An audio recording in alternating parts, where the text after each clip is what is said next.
हाँ,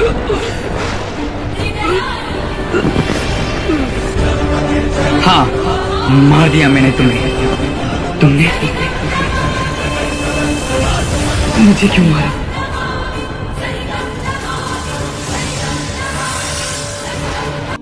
हाँ, मेरी मौत मेरी जिंदगी से छिन गई। दुख मुझे अपनी मौत का नहीं है। दुख मुझे अपनों के अपने हाथों बनने का है। मेरे भाई ने मुझे क्यों मारा, क्यों जान ली? ये जाने बिना मैं जाता जरूर रहा हूं,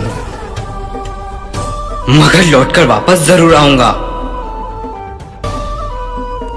जो मेरे साथ हुआ वो किसी और दूसरे नाग या नागिन के साथ ना हो।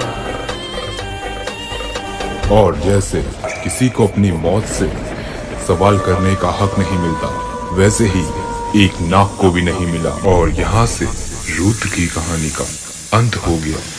मगर किसी और जगह एक दूसरी कहानी शुरू हुई, स्वयंभू शिव मंदिर से, जो एक अनोखी कहानी थी।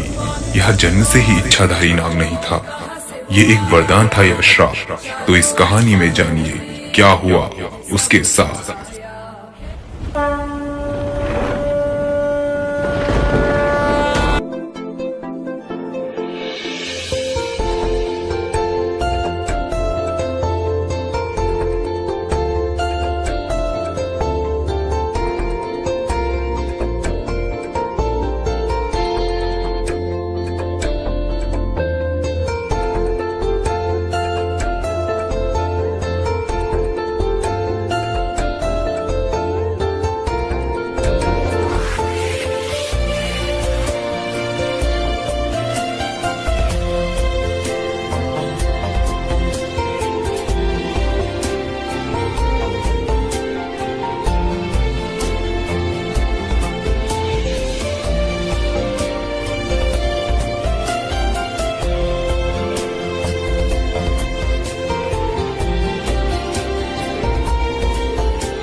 दुष्ट बालक, ये तूने क्या कर दिया?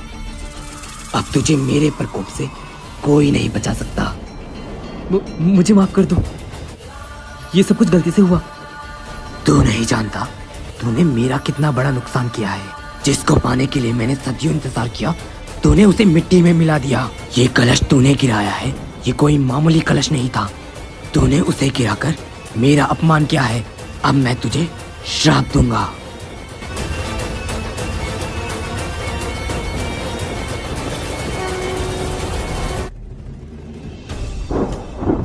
मेरा श्राप है तुम्हें। तुम दिन में एक नाग का जीवन जियोगे और रात में एक इंसान का। मुझे क्षमा कर दो बाबा। नहीं नहीं नहीं।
ये मेरा रूप, ये मेरा रूप क्या हो गया मेरे साथ? ये नहीं हो सकता। मुझे गुरुदेव के पास जाना होगा। बाबा, एक गलती की, इतनी बड़ी सजा।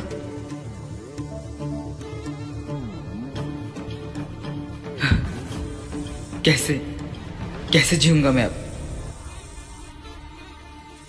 मुझे क्षमा कर दो। मैं क्रोध में आकर तुम्हारे साथ ये सब कर दिया। शायद ये तुम्हारी किस्मत में लिखा था, नियति का यही खेल था। ये तुम्हारे भाग्य में लिखा था। कैसा भाग्य? ऐसा भाग्य तो नहीं मांगा था मैंने कभी भगवान से। कैसे मान लूं? मैं एक नाग हूं, एक शापित नाग। कैसे हटेगा ये श्राप? ये श्राप तो मैं तुमसे हटा नहीं सकता। अब यही तुम्हारी नियति होगी और यही तुम्हारा भविष्य। मगर हाँ, मैं तुम्हें इतना वरदान दे सकता हूं, तुम जब चाहो अपना रूप बदल सकते हो। पर उससे पहले तुम्हें ये कहना होगा, रुद्र, शेष, शिव। ये कहते ही तुम अपना रूप बदल पाओगे। अब मैं चलता हूँ, अपना ख्याल रखना। और हाँ, जब भी तुम्हें मदद चाहिए होगी तो मेरे पास आ जाना। अब मैं चलता हूँ।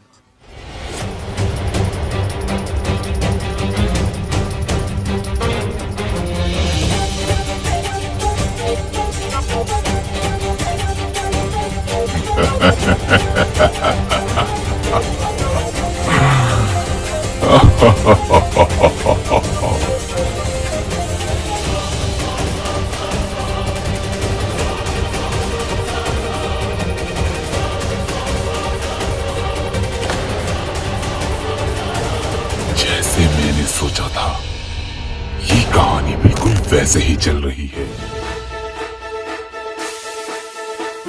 अगर मुझे ये रूप मिला है तो इसका कोई ना कोई मकसद जरूर होगा। मुझे उन शक्तियों को आजमाना होगा। रुद्र, शेष, शिव।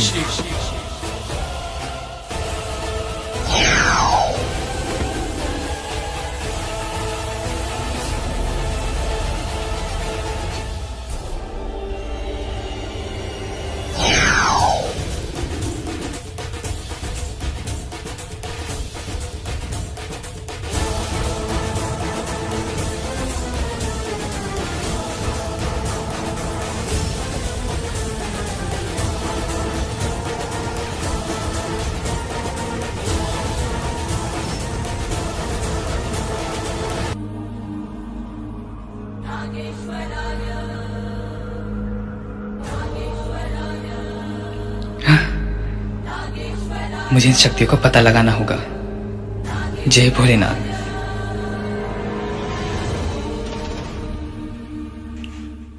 प्रणाम गुरुदेव। हाँ? तुम अंततः तुम्हें मेरी आवश्यकता पड़ ही गई। बताओ, मैं तुम्हारी क्या मदद कर सकता हूं? गुरुदेव, अगर मुझे ये रूप मिला है तो मेरे इस रूप का मकसद क्या है, मुझे बताइए।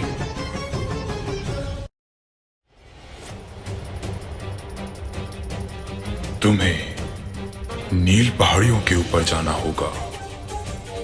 उसमें एक गुफा है, उसमें कई राज दफन है।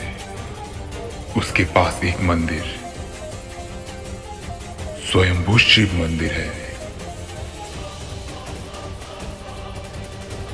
तुम्हें वहां जाना होगा और तुम्हें वहां मिलेगी एक नागमणि। उसे तुम्हें प्राप्त करना होगा, मगर उसे प्राप्त करना आसान नहीं है। मैं उम्मीद करूंगा कि तुम उसे प्राप्त कर लो। जाओ, बम बम भोले।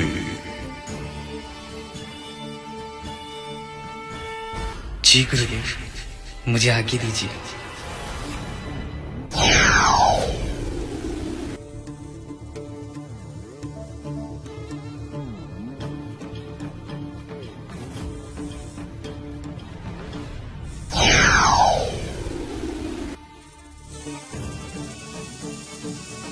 यही वो जगह है।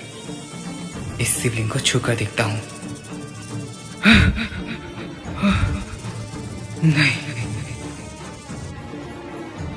गुरुदेव ने कहा था इसे प्राप्त करना आसान काम नहीं है। मुझे फिर से जाना होगा।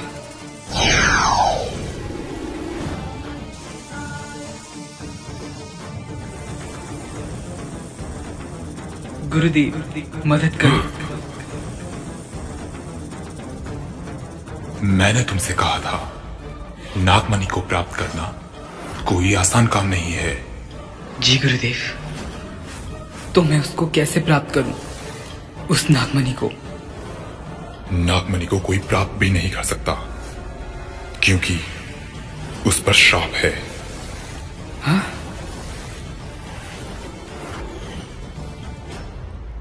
वो श्राप जो एक महान नागराज ने दिया था उसे। उसके अपनों ने ही उसकी जान ले ली। तुम उस मंदिर में नहीं गए होंगे। उस मंदिर में एक तस्वीर है, मगर वो किसी को दिखती नहीं। कहते हैं जिसको वो दिख गया वो वहां से लौटता नहीं। जब तक उसकी कहानी सुलझेगी नहीं, तब तक नागमणि को कोई प्राप्त नहीं कर सकता। क्या है उसकी कहानी? और तुम अपना श्राप नागमणि के जरिए ही हटा सकते हो। तुम्हारी कहानी में बहुत सी बाधाएं आएंगी, मगर उससे पहले तुम्हें उसकी कहानी जाननी होगी। बताओ मुझे गुरुदेव। वो मैं तुम्हें बताऊंगा। बहुत सालों की बात है, जैसे लगता है कल की ही बात होगी। एक नागराज हुआ करता था। वो एक नहीं थे, वो दो थे, जन्म से ही जुड़वा। ये दोनों भाई जन्म से ही इच्छाधारी नाग थे और यह दोनों अपने जीवन में बहुत खुश रहते थे। इनकी खुशहाल जिंदगी में किसी की नजर लग गई और कुछ कातिल रुद्र को मार देते हैं। फिर शेष उनसे इंतकाम लेने की ठानता है। फिर बारी बारी से रुद्र सबको मौत देता है और इसके जीवन में इतना आसान नहीं था इसका इंतकाम। बहुत से खतरों का सामना करना पड़ा उसको। शेष ने बड़े ही होशियारी से अपने इंतकाम का षड्यंत्र रचा और बारी बारी से अपने हर एक कातिल, अपने हर एक दुश्मन को मार डाला। मगर इसकी कहानी अच्छे से चल तो रही थी, मगर इसकी कहानी में आया एक नया मोड़। शेष को लगा उसका दोस्त उससे मिला है, मगर दोस्त के रूप में उसे मिला एक खतरनाक दुश्मन, दमयान। शेष ने एक बड़ी गलती कर दी। उसे नागमणि की सहायता से श्राप मुक्त कर दिया, जो उस पर काफी हावी हो गया। और फिर भोलेनाथ को उस पर दया आई। फिर भोलेनाथ ने उसे सर्वशक्तिशाली इच्छाधारी नाग बना दिया। फिर उन दोनों के बीच में बहुत घमासान युद्ध हुआ और शेष उस युद्ध को जीत गया और उसने दमयान को मारना ही चाहा। तभी किसी की आने की आहट आई, हाथों में त्रिशूल लिए, और सीधा उसने दमयान के सर को धड़ से अलग कर दिया। यह सब देखकर शेष काफी आश्चर्यचकित हो गया। उसने बोला, ये क्या हो गया, ये कैसे हो गया? फिर उसने जब पीछे मुड़कर देखा तो वो आश्चर्यचकित हो गया। उसके साथ वही हुआ जो उसने कभी सोचा नहीं था। उसका भाई अंशुमन उसके सामने आ गया। यह सब देखकर उसने अपने भाई से बहुत से सवाल किए, मगर वो काफी खुश था। फिर जैसे ही उसने अपने भाई को गले लगाना चाहा, तभी उसके भाई ने उस पर वार कर दिया और ये उसकी जिंदगी की सबसे बड़ी पहेली बन गया, जो आज तक कोई नहीं जान पाया। मुझे आज्ञा दे गुरुदेव, मैं अपनी इस लड़ाई में सफलतापूर्वक लौटा हूं। जय भोलेनाथ। जाओ, मेरा आशीर्वाद तुम्हारे साथ है।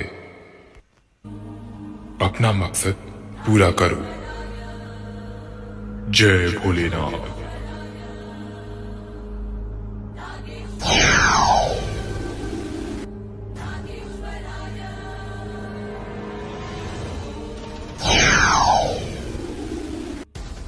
लगता है यही वो मंदिर है, मुझे इसके अंदर जाना चाहिए।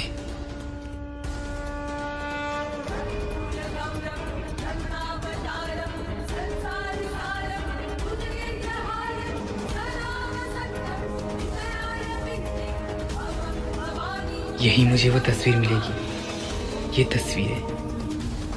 तस्वीरें उन इच्छाधारी नाग नागिनों की है जो प्राचीन काल से चले आ रहे हैं। मगर वो तस्वीर कहाँ होगी? हाँ, वही वो तस्वीर है। गुरुदेव इसी की बात कर रहे थे। मुझे इसको देखना ही होगा।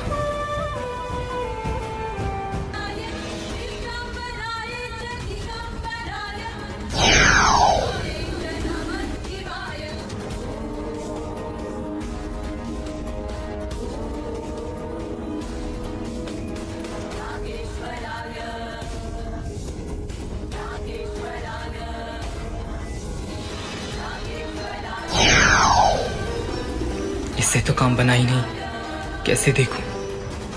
गुरुदेव ने कहा था इसे देखना आसान काम नहीं है। क्या करूं? ओम नमः शिवाय, ओम नमः शिवाय, ओम नमः शिवाय।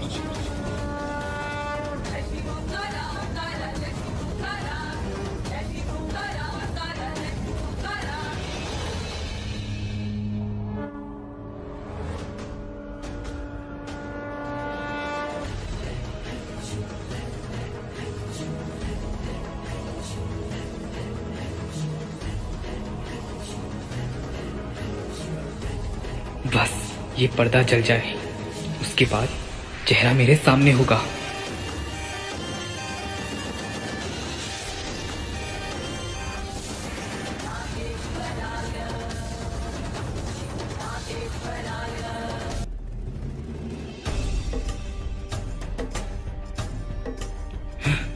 नहीं, ये तो जला ही नहीं, ये आग भी बुझ गई। ये कैसे हो सकता है? क्या करूं? सब कुछ आजमा कर देख लिया। मैं कोई मदद कर दूं तुम्हारी? कौन हो तुम? मैं तो इस खेल का पुराना खिलाड़ी हूँ। तुम नए लगते हो मुझे। सुना है नागमणि शापित करने आए हो, मगर नहीं कर पाओगे क्योंकि मैं आ गया हूँ।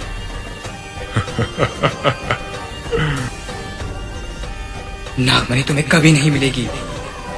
जब तक मैं हूं, मैं तुम्हें नागमणि को छूने भी नहीं दूंगा।